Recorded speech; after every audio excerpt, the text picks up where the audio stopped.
আচ্ছা, আমি যদি আপনাদেরকে বলি মালয়েশিয়াতে ৪,০০০, ৫,০০০, ৬,০০০, ইভেন 10,000 স্যালারি পাওয়া পসিবল, এটা কি আদৌ বিলিভ করার মতো? So let's talk about expectation, over expectation and reality. Hi, আমি Tasmiha Mishu. Recently university of Cyberjaya থেকে মাস্টার্স কমপ্লিট করেছি অ্যান্ড রাইট নাও আমি একটা একাডেমিতে অ্যাজ আ টিচার জব করছি। সো আজকে আমি কথা বলবো মালয়েশিয়ার জব সেক্টর নিয়ে।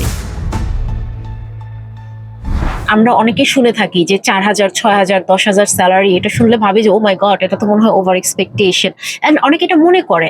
বেসিক্যালি যদি আমাদের নলেজ কম থাকে বা আমাদের স্কিল কম থাকে, নেটওয়ার্ক কম থাকে, সেক্ষেত্রে হতে পারে এটা পসিবল। আবার এরকমও হতে পারে যারা হাই স্কিল বা অনেক প্রফেশনাল, তাদের স্যালারি অনেক অনেক বেশিও হইতে পারে। এটা নর্মালি আমার এখন যেটা ধারণা, মালয়েশিয়াতে এখন স্যালারি শুরুই হয় ২,০০০ RM থেকে বা ২২০০ RM থেকে। আর যদি একদম আপনি লো ক্যাটাগরির জবও চুজ করেন, সেক্ষেত্রে আপনার ১৮০০-র নিচে কোথাও কোনো স্যালারি নেই, অ্যাজ ফার মাই ইনফরমেশন। সো ইভেন আপনি যদি স্কিল জব করেন বা আপনার যদি নলেজ ভালো থাকে, আপনি যদি একটু ভালো জায়গায় জব করতে পারেন, সেক্ষেত্রে আপনার স্যালারি কিন্তু শুরু হবে ২৫০০, ২৮০০ এরকম থেকে। রাইট নাও নিজের স্যালারি ডিসক্লোজ করতে নেই, বাট আমি একটা অন এভারেজ ধারণা দিতে পারি আমার স্যালারি নিয়ে।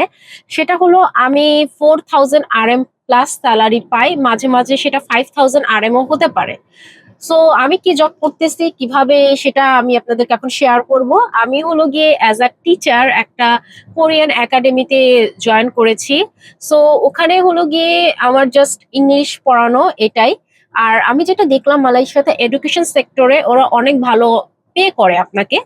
আর যেটা বললাম যে স্যালারি শুরু হয় 4,000, 5,000, 6,000 থেকে। I don't know I am lucky or not, but আমি যেটা দেখেছি আমার ফার্স্ট স্যালারি ছিল অ্যাজ আ টিচার মালয়েশিয়াতে। বিকজ আমি যখন মালয়েশিয়াতে ঢুকলাম তখন আমার কাছে মনে হয়েছিল না, অনেকেই দেখলাম যে আমি কোনো জব ছোট করতেছি না, বাট আমি দেখলাম অনেকেই ওয়েটারের জব করতেছে, অনেকে আপনার হলো গিয়ে সেলসম্যানের জব করতেছে। It's a good decent job. But আমার প্ল্যান ছিল যে যেহেতু আমি মাস্টার্স করতেছি, সো আমার প্ল্যান ছিল যে আমি যে সাবজেক্টে করতেছি লাইক MBA, আমার প্ল্যান ছিল যে আমি হয় MBA এর কোনো সাবজেক্টের উপর জব করব, না হলে হলো গিয়ে আমি যেহেতু CSC কমপ্লিট করে এসেছি CSC এর উপর জব করব। আমার প্ল্যান ছিল এরকম কিছু। বাট কোইন্সিডেন্টলি আমি হলো গিয়ে এই জবটা পেয়ে গিয়েছিলাম। সো আমার কাছে মনে হয়েছিল এটা অনেক রেসপেক্টফুল জব।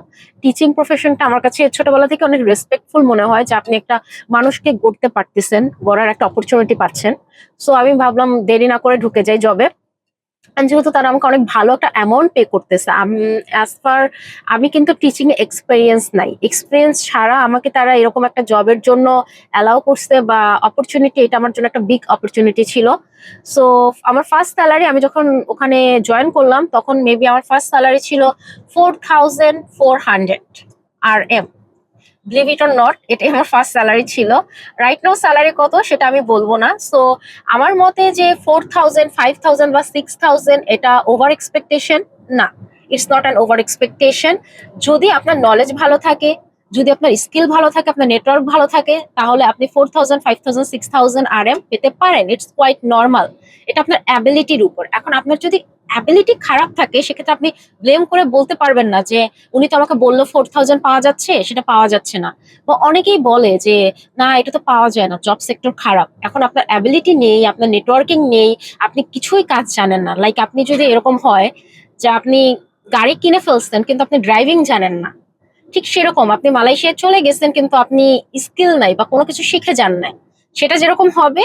তো এই মালয়েশিয়া ঢুকে গেছেন, আপনার স্কিল নেই, সেটাও সেরকম হবে। তখন আপনি যদি ব্লেম করেন যে না, অমুক এজেন্সি আমাকে তো বললো যে স্যালারিটা এরকম হওয়ার কথা, বা অমুক ভাইয়ের কাছে শুনছি এরকম হওয়ার কথা, আইসা তো দেখতেছি কিছু না, এরকম তো হবেই যখন আপনি ড্রাইভিং জানবেন না বাট গাড়ি কিনে ফেলবেন। সো আমি বলবো যে আপনি যদি স্যালারি এক্সপেক্ট করেন যে হ্যাঁ আমি 4,000, 5,000, 6,000 বা 10,000 স্যালারি পাবো, ইটস পসিবল। অ্যান্ড হলো গিয়ে আমি জাস্ট অ্যাজ আ টিচিং আমার জবের কথা বললাম।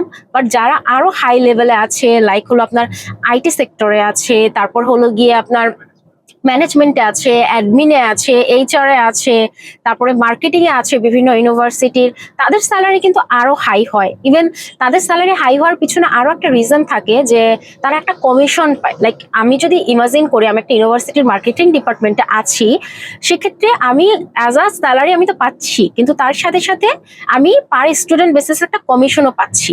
সো সেক্ষেত্রে আমার স্যালারি রেঞ্জ কিন্তু আরো হাই হয়ে যায়।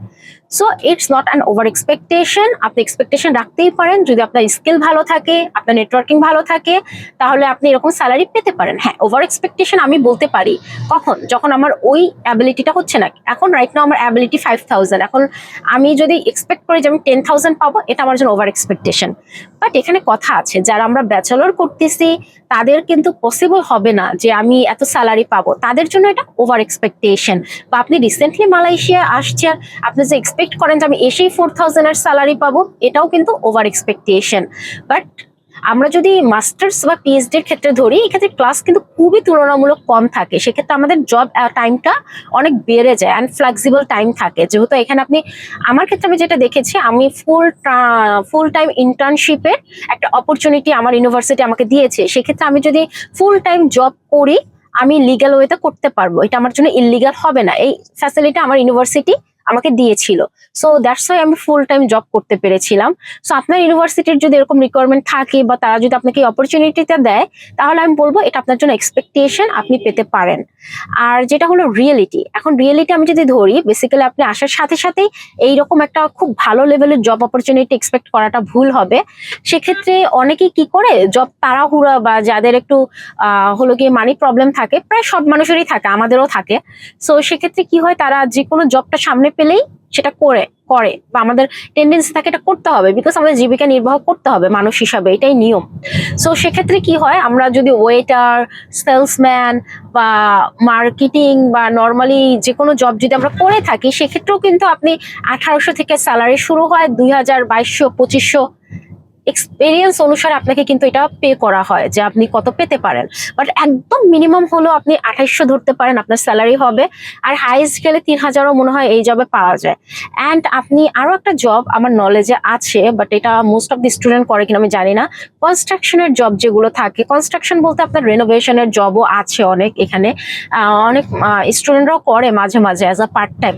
সো সেক্ষেত্রে কিন্তু আপনি ওখানে প্রায় পার ডে ওরা 100 আরএম করে আপনাকে পে করবে। সেক্ষেত্রে আপনার হলো গিয়ে 3000 অন অ্যাভারেজ চলে আসে। মাঝে মাঝে 100 বা 150 আরএম করে আপনারা পে করে। এরপর আপনি যদি ওয়েটারের জব করেন বিভিন্ন হোটেলে, আমি যতটুকু তখন নলেজ ছিল, রিসেন্টলি আমি প্রায় 6 মান্থের মতো ওটার সাথে অ্যাটাচ না, সো আমি অতটা বেশি এখন নলেজ নেই। বাট লাস্ট টাইম আমি যখন এটা নিয়ে আলোচনা করেছিলাম, তখন আমার নলেজ অনুসারে 12 থেকে 15 আরএম পর্যন্ত পে করতো। সো এটাও একটা বিগ অ্যামাউন্ট যে আপনি পার আওয়ার 12 থেকে 15 আরএম পাচ্ছেন। বাট ইন এডুকেশন সেক্টর যদি আপনার নলেজ ভালো থাকে, আপনি কিন্তু পার আওয়ার 35-40 আরএম করেও পাবেন। লাইক আমি ফার্স্ট টাইম হিসেবে পার আওয়ার 35 আরএম করে পেতাম। আর যদি আপনার এক্সপিরিয়েন্স ভালো থাকে, সেক্ষেত্রে কিন্তু আপনাকে তারা 40 আরএম করেও পে করতে পারে। So it's a big opportunity for you.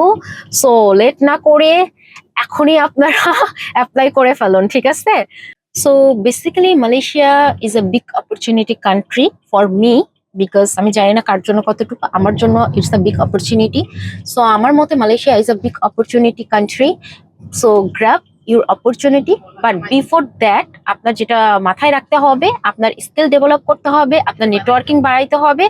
আপনি হলো গিয়ে কাউকে ব্লেম করতে পারবেন না যে আমি জব পাচ্ছি না কেন, আমার এজেন্সি আমাকে এই কথা বললো কিন্তু আমি জব পাচ্ছি না, আমি আসলাম জেনে শুনে, একজনের ভিডিও দেখে সে আমাকে এই কথা বললো।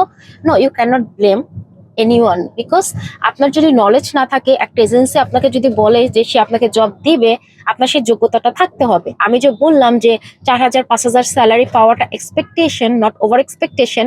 ওই স্যালারিটা পাওয়ার জন্য কিন্তু আর্ন করতে হবে যে আমি ওই স্যালারিটা পাওয়ার যোগ্য কিনা। So basically before entering any country, not only Malaysia, আমাদের নিজেদের যোগ্যতা যাচাই করে তারপরে কোনো একটা কান্ট্রিতে প্রবেশ করা উচিত যে আমি ওই কান্ট্রিতে সার্ভাইভ করতে পারবো কি না। সো আজকে এই পর্যন্তই, আবার দেখা হবে কোনো একটা ভিডিওতে। সেই পর্যন্ত আপনাদের জন্য দোয়া রইল, অ্যান্ড আমার জন্য দোয়া করবেন। আল্লাহ হাফিজ, আবার দেখা হবে।